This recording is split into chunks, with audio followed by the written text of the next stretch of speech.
Assalamualaikum warahmatullahi wabarakatuh. Ini lanjutan kemarin guys. Ini kita mau pasang seal dan juga nanti kita mau pasang klep. Jadi video kali ini kita akan perakitan klep dan setting klep. Nah ini seal saya ganti guys, seal yang baru. Karena seal yang lama sudah rusak jadi saya ganti guys. Ini cara pemasangnya, dikasih oli biar enggak rusak. Nih kita dorong pakai kunci T8. Nah mudah kan sampai bunyi gluk. Nah, pastikan ini harus masuk sempurna saat memasangkan seal.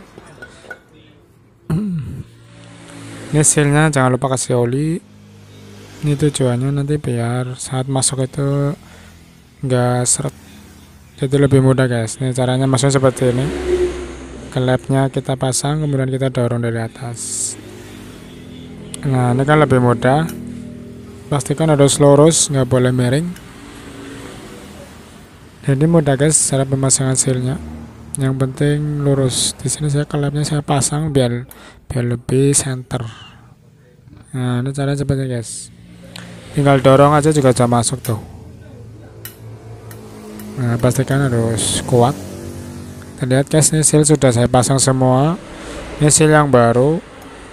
Pastikan pakai yang asli ya guys, yang ori, karena tanggung kalau pakai yang murahan. Udah ngeluarin banyak pakai yang murahan kan sayang. Jadi sekalian aja pakai seal yang bagus. Ini seal yang lama, ini sudah rusak guys, sudah kaku, jadi saya ganti daripada nanti bocor buka 2 kali. Nah kemudian ini kita pasang per. Nih kita tahan di bagian bawah pakai kayu. Karena kan ini ada posnya ya guys. Ini pengunci saya taruh di per biar nggak hilang, soalnya kalau hilang ini susah nyarinya guys. Oh ya, ini ada yang renggang, yang rapat di bawah.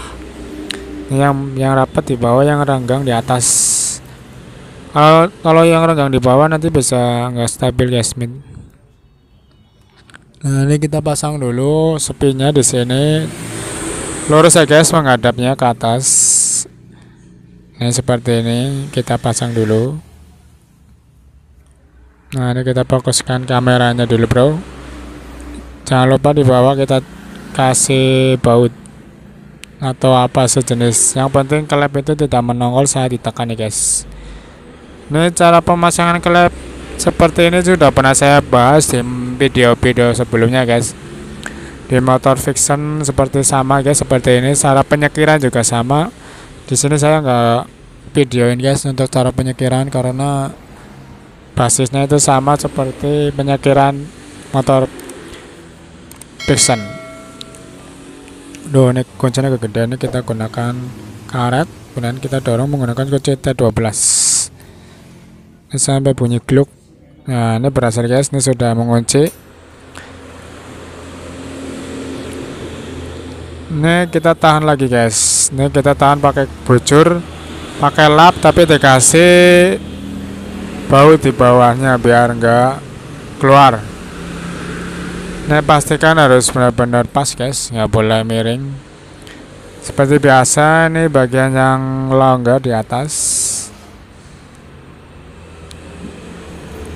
Nah caranya seperti ini guys, jangan sampai kebalik. Kemudian kita tata kembali kuncinya, pengunci ini.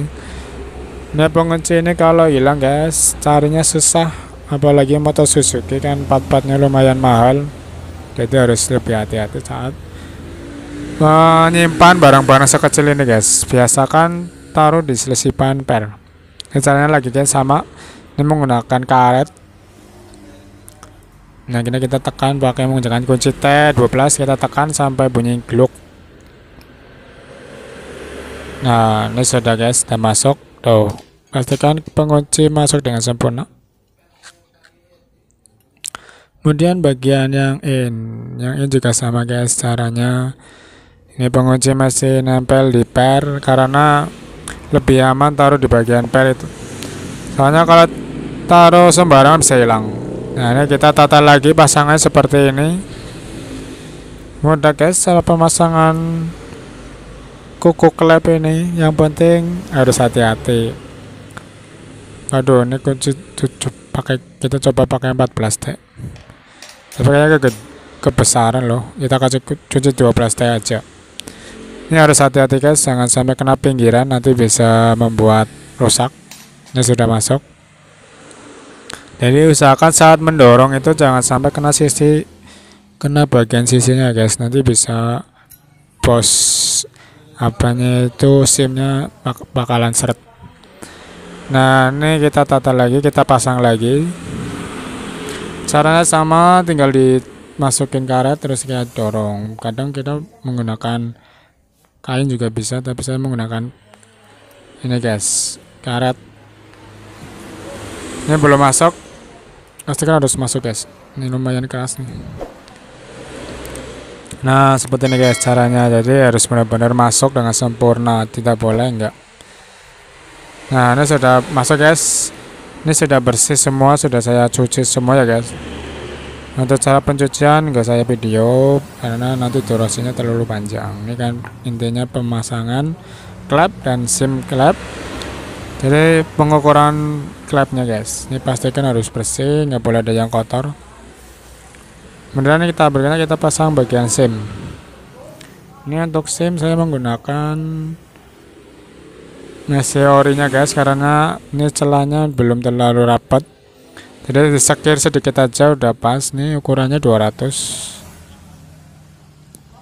Biasanya celahnya itu lebih rapat yang bagian ini guys. Jadi biasanya SIM itu lebih tebal bagian yang in. Tapi tergantung kondisi klepnya juga. Kalau klepnya sudah haus ya bisa lebih tebal guys bagian in. Karena ini moten masih lumayan bagus, jadi penyekirannya nggak terlalu lama guys. Karena kemarin bocornya cuma sedikit. Nah, ini kita gunakan alat ini guys. Ini udah lama nggak dipakai. Tuh, waduh ini mati bro. Wah, ini mau dipakai malah mati nih. Wah, ini batunya habis ini bro. Waduh, maaf nih bro. Ini bisa mengukur malah. Ya udah nggak apa-apa guys. Nih mau gimana lagi ya guys. Ini sudah mati batunya. Intinya guys, ini bagian yang ini tuh lebih tebal. Ini sekitar 200 ini. Ya, ini 200. Kalau pakai ada nomornya pasti tertera 200 guys. Tapi ini masih ada tulisannya 200. Ini lebih tebal ya guys. Untuk bagian yang in tuh biasanya lebih tebal dibandingkan bagian yang X. Intinya yang ini tuh lebih tebal dan yang X itu lebih tipis. Biasanya standar itu ya 205 sampai 200 lah. Kalau melakukan penyekirannya kita ganti yang 200. Aslinya kan 205. Di sini kita gunakan yang 200. 200 semua guys, rata. Kanan kiri kita menggunakan 200, sedangkan yang bagian X nanti kita bisa menggunakan 195. Ini kita 200 semua guys, yang bagian in. Usahakan nih bagian bos ini ya harus bersih, nggak boleh enggak. Nah, kalau bersih kan ini masuknya mudah guys. Pastikan kondisi penekan ini tidak boleh kotor ataupun seret. Nah, ini sudah ringan. Ini yang bagian X kita pasang. Ini ukurannya 195 guys. Karena kan kemarin celah yang bagian X itu kurang longgar sedikit. Jadi bagian SIM saya tipisin sedikit guys. Cuma sedikit sih saya kurangin ini bagian SIM yang ini. Kemarin kan 200. Saya kurangin jadi 195. Intinya pengukuran dulu kemudian kita cari tebalnya guys. Ini saya kurangin semua guys, dari 200 jadi 195. Kalau yang in-nya itu 205, saya ganti 200. Yang X itu kemarin 200, jadinya 195. Ini kita menggunakan 195 semua guys. Ini pastikan harus bersih. Jadi mudah guys, kalau penyekiran itu paling selisihnya berapa mili lah, 0,05 lah. Kalau kita lakukan penyekiran. Ini kemudian tahap berikutnya kita pengukuran guys. Oke guys, kita lakukan pengukuran. Gampang guys, cara pemasangannya nggak terlalu ribet. Simpel-simpel, yang penting bersih. Nah, kemudian kita lakukan pengukuran celah. Memastikan celah ini tidak boleh terlalu rapat ataupun terlalu longgar, guys. Ini saya patokin menggunakan polar yang ukuran yang X ini 25, guys, 0,25. Kemarin 0,25 masih masuk, cuma seret aja sedikit. Di sini sudah longgar ya, guys, karena kan SIM-nya saya tipisin sekitar 195. Jadi ukuran 195. Dengan untuk yang X yang ini kita gunakan yang 0,15. Ini celahnya karena SIM-nya menggunakan ukuran 200. Saya sengaja lebih tebal SIM-nya di bagian in, tapi pas dengan celahnya 0,15. Nah, ini kita pastikan lagi ya, guys, posisikan di posisi top. Ini lurus. Nah, pastikan kita luruskan. Nah, ini kita masukkan polernya yang 0,15. Di sini masuk ya, guys. Kalau menggunakan 0,20 nggak bakal masuk. Masuk tapi seret. Ini kita gunakan 0,25 di X. Ini sudah pas. Jadi cukup ya, guys, video kali ini. Tunggu video selanjutnya. Oke, guys. Terima kasih. Assalamualaikum warahmatullahi wabarakatuh.